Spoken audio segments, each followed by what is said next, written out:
On va parler, Julien va nous parler du multitabling parce que c'est vrai que c'est important. Je fous dans la merde, tu te démerdes. Ah, Google, quoi. Mais déjà, Attends, chat GPT va répondre à ma place. Ouais, non, parce que en fait, c'est vrai que on en discutait avec d'ailleurs Christine hier. Multitabler, c'est important, hein. Parce que c'est vrai que par exemple, il y a des gens, ils vont nous dire ouais, moi ça fait 6 mois, 7 mois, je gagne pas un péco au poker, je gagne rien du tout, même pas une panna cotta, rien, je vais me casser la gueule sur la prise. Et en fait, on se rend compte qu'ils font 2 tables par soir. Bon, évidemment, au poker, si on joue 2 tables par soir, on gagne pas d'argent, c'est logique. Parce que pour lisser cette variance, il faut multitabler, hein. Vas-y, Julien. Non, ouais, c'est important et risqué aussi le multitabling. Le meilleur moyen au poker de survivre, c'est de lisser la variance. Et le seul moyen de le faire, c'est de faire du volume. Enfin, faut réussir à maintenir un niveau de focus et de A-game, parce que plus tu multitables, plus ton A-game il drop. Mais c'est une question de ROI, tu vois. Genre si par exemple, je vais prendre le contre-exemple opposé, c'est si tu joues que des 250 par exemple, ou average buy-in 100 plus. Là, tu as besoin de voir ton max A-game, donc comme le volume est plus faible, tu vas réduire tes tables. Tu vas pas commencer à rajouter des 20 balles et des trucs à côté, tu vois. Donc là, il faut vraiment réduire. Mais quand tu arrives sur un average buy-in moyen, à peu près 5, 6, etc., à garder un ROI constant, vu que le niveau, il éclate pas forcément, là, du coup, il faut vraiment essayer de maximiser le nombre de tables, quoi. Par contre, il faut éviter le fait... faut vraiment réussir à se connaître parce que 2 tables ça peut suffire à bloquer ton cerveau, quoi, tu vois, genre tu sais qu'à un moment c'est ta limite et là tu déconnectes et là t'es genre si t'as sur toutes les tables, quoi. Donc faut vraiment se connaître. Pour moi c'est un truc que je fais encore maintenant, c'est l'erreur de lancer trop de trucs, quoi. Et ne serait-ce que 2 tables supplémentaires, même tu dis vas-y j'ai quand même envie de jouer, c'est l'erreur, putain t'as envie de tout jouer, quoi, tu vois. Et après tu cliques partout au pif, hein. Après tu cliques partout. Mais c'est obligatoire de multitabler, ouais. Mais Ça veut pas dire faire 12 tables. Pour nous qui commençons à vraiment essayer de travailler bien le jeu, c'est que quand on multitable, comment être focus sur le meilleur play à faire sur tel et tel et tel. Alors tout à l'heure, Claudio disait un truc intéressant, c'est qu'en début de partie, même si tu as 6-8 tables, tu sais que de toute façon, tu vas pas te retrouver dans des spots hyper compliqués en début de jeu. Et donc, il va falloir plus se focus sur les tables où le spot va être intéressant. Et que plus ça va aller, et moins tu auras de tables, et là, plus tu vas pouvoir te focus. Donc, en fait, moi, ce que j'ai cru comprendre de ce que Claudio me disait ce matin, c'est qu'il vaut mieux, effectivement, avoir beaucoup de tables au début, quitte à, je dirais, ne pas être focus sur toutes, mais après, à pouvoir en avoir de moins en moins, mais se focaliser de plus en plus sur le jeu au fur et à mesure que tu avances dans le jeu. Ouais. Moi, je vais tenir à préciser que ce que je considère, c'est qu'en début de tournoi, on va jouer un jeu beaucoup plus abaissé, même si en micro-limite, c'est vrai du début à la fin du tournoi de manière générale. Mais qu'en début de tournoi, encore plus, on va pas rentrer dans des spots de 3 bet bluff, 3 barrel bluff, chelou. Et du coup, je considère qu'il faut un peu moins de concentration. Après, il y a toujours cet équilibre à avoir entre ouvrir beaucoup de tables et quand même prendre les spots intéressants, les c-bets classiques, etc. Mais on va pas commencer à rentrer dans des coups extrêmement compliqués en early dans les premiers niveaux. Du coup, voilà. Et je pense que se mettre une limite de lettré et que ça filtre les tournois à un moment donné, et ce qui permet d'être concentré plus en fin de dans les milieux de tournoi, fin de tournoi, où là les spots deviennent intéressants et c'est là où tu vas aller chercher, tu peux commencer à aller chercher des tables finales et des... Ce que tu peux faire, toi, Christine, c'est si tu as la difficulté de faire 6 tables, tu commences, je sais pas, d'habitude tu joues combien de tables? Ouais. Là maintenant, j'arrive à en faire 4 quand même. Et tu fais 4, la prochaine session, t'en fais 5, t'en fais pas 6. Tu t'habitues comme ça, et tu vas voir ton cerveau, c'est un chewing-gum, et ton raisonnement, tu vas le faire, et au bout d'un moment, tu vas même t'ennuyer, tu vas dire, en fait, ça, je sais le faire, tu vois. Et donc là, tu passes à 6, tu entraînes ton cerveau, tu passes à 7, et ainsi de suite. Des fois, ça peut prendre 24 heures, comme ça peut prendre une semaine que tu t'habitues, et à un moment, tu verras où est ta limite. Mais si là, on te fait passer de 4 à 6, évidemment, ça fait un gap assez important. C'est ça. Et du coup, c'est comme ça que tu le fais, quoi.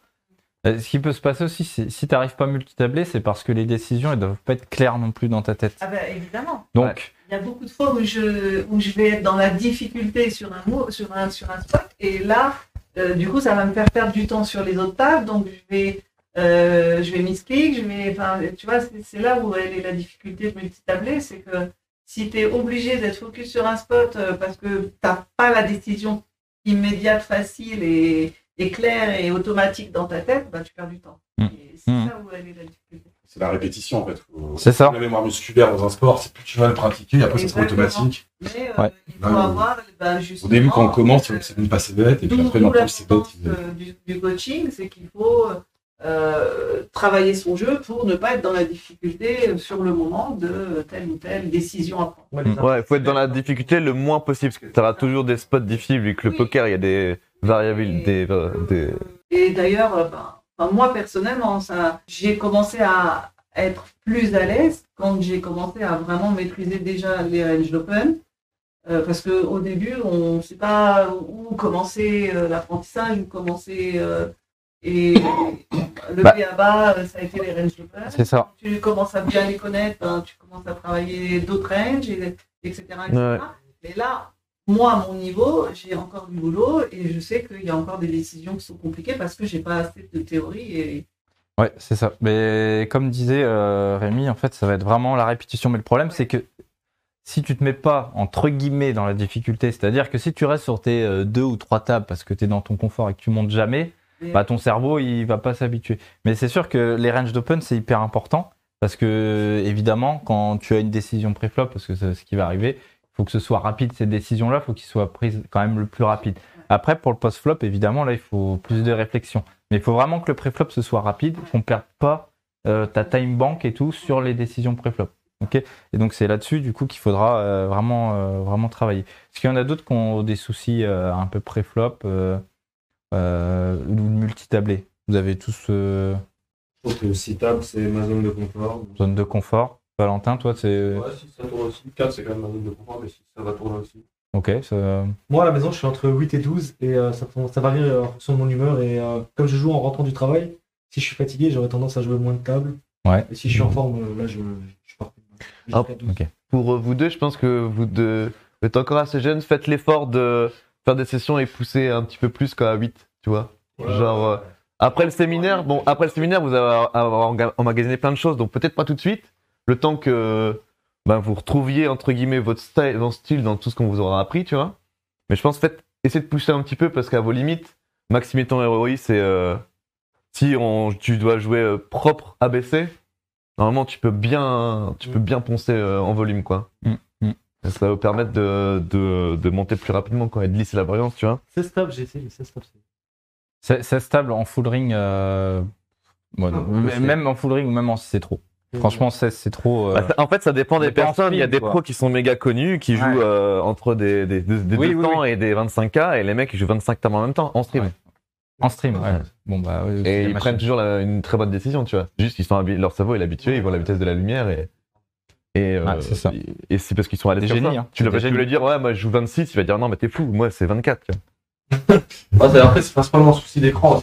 À partir de 8, je commence à trop pisser les yeux. Et... Ouais. Ça va devenir fatigant. C'est important d'avoir 2 écrans, je pense. T'as pas un écran déporté? Non, je pense qu'on est pour les Ah, faut que t'achètes un écran déporté, c'est sûr. Ça coûte pas cher, hein, un truc à la... T'as investi un petit peu, 150 €, t'as des bons Ah, de trucs, toute hein. façon, les gars, ouais, c'est obligatoire. Hein. Pour grind au poker, alors moi, ce que je dis toujours, c'est que normalement, déjà, si tu veux te donner à fond au poker, déjà, il faut t'inscrire sur toutes les rooms pour choisir les meilleurs tournois possibles. Et ensuite, bien sûr, après, pour des questions techniques, il vous faut 2 écrans. C'est obligatoire parce que, je veux dire, vous avez 6 tables, le lobby pop-up devant vos tables. Enfin, c'est une la merde. catastrophe, ouais. Ça fait de la- Ah, oui, c'est il faut- une catastrophe. Plus que Voilà. 6, c'est un peu. Ouais. Déjà, 7, 8. Ouais, même Ouais. 6, parce que tu dois avoir les lobbies à côté. Exactement. Je sais pas, t'as ton son, tu vois, sinon tout pop-up, Ouais. tu cliques sur pause et là ça pop-up 2 as, fold. C'est ça. J'ai putain, merde. C'est Cassé. comme ça qu'il peut à chaque fois se passer, quoi. Même 2 écrans, moi, je dis 2 écrans, c'est pas assez. Hein. Quand il y a le stream, le machin, le truc, 3. Bah, c'est bien que tu le rappelles aussi, c'est exactement la discussion qu'on a eu avec toi, Rémi, et je crois que c'était Valentin hier, où je disais, non mais les gars, faut s'inscrire sur toutes les rooms. Et il faut que vous fassiez un mix dans votre sélection de tournois et pas jouer genre full wina et que les tournois à 1000 joueurs, tu vois. Tu fais 50% wina et 50% d'autres rooms si tu veux, si t'es fan de wina. Ouais, Et tu te forces à jouer d'autres types. Il n'y a pas des gros gains. Moi, je suis comme toi, j'ai envie de tout lancer, donc c'est de me forcer à pas mettre trop de tables. Ouais, mais du coup, ce qu'il faudrait faire, je pense, c'est un filtre par ROI par buy-in. Et ça te permet de faire ton filtre naturellement. Genre, tu vas t'apercevoir qu'en fait, t'as plus de ROI peut-être sur les 10 balles ou j'en sais rien. Et bon, bah, tu lances pas les 5 et tu fais sauter les 5, tu prends un autre 10 balles sur PMU, tu vois. C'est ce que je veux dire? Ouais, mais après, c'est. Ah, y a des... confort du. Ouais, t'as des 10 balles 6 max sur PMU. Dans ma tête, tant que je joue pas les 50, Où tu peux. full wina, en fait. Je t'ai dit, tant que je joue pas les 50, autant avoir des full wina. J'ai entendu ce conseil d'un pro là, dans une vidéo qui Auto Make the Pot que je trouvais très bon. Ouais. Un mec sponsorisé par Winamax, j'imagine.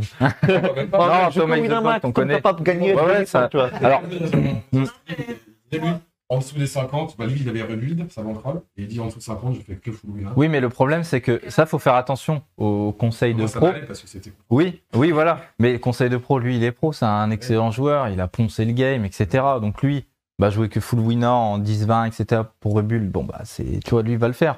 Nous, quand on est en phase d'apprentissage et qu'on apprend, on peut pas suivre les conseils d'un mec qui a déjà 14 ans d'expérience. Tu vois, c'est ça aussi le problème avec les vidéos, etc. C'est que quoi, souvent, c'est Phantom the Fox, ça? ouais. Ok. Tu vois, on va suivre le mec, on va se dire, bah, je vais faire pareil que lui, tu vois, un peu par mimétisme, mais on n'a pas son expérience, parce que on l'a vu d'ailleurs hier. Bah, vous savez pas encore folder à la turn quand on vous restern, hein, il y a toujours les paplards.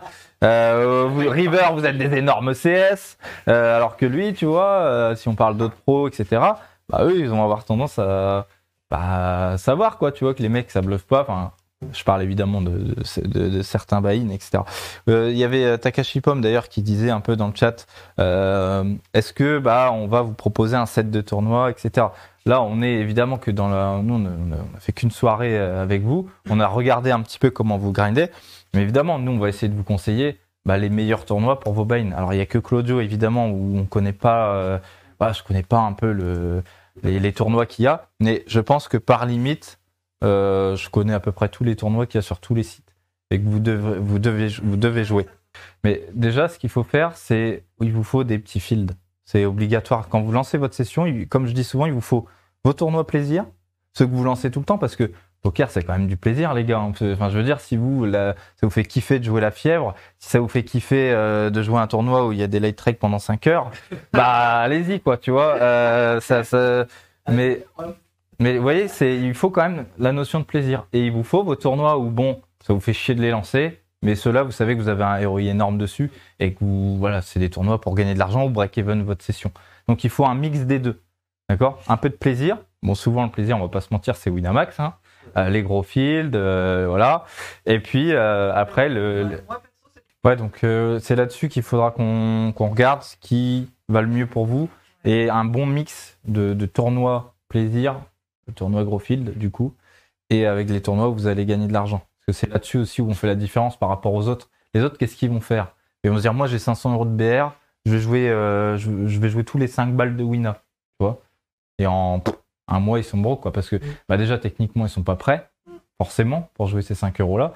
Et puis il y a beaucoup de variances. Les 100 buy-in sur Wina pour par exemple le cocktail ou pour la daronne, c'est trop faible, quoi. Vous pouvez vous broke à une fréquence assez quand même élevée. Hein. Je dis pas que vous allez vous broke à chaque fois, mais voilà. C'est pour ça que quand vous avez par exemple 500 € de BR, 1000 € de BR, et un peu de Wina, un peu de PMU, et un peu de mini-bet, un peu de BetClick. Bon, BetClick, c'est pas la meilleure offre. Hein. Mais sinon, il y a PS aussi. Pas mal de 3 €, des super tags, des KO sur PS qui peuvent être intéressants aussi pour vous.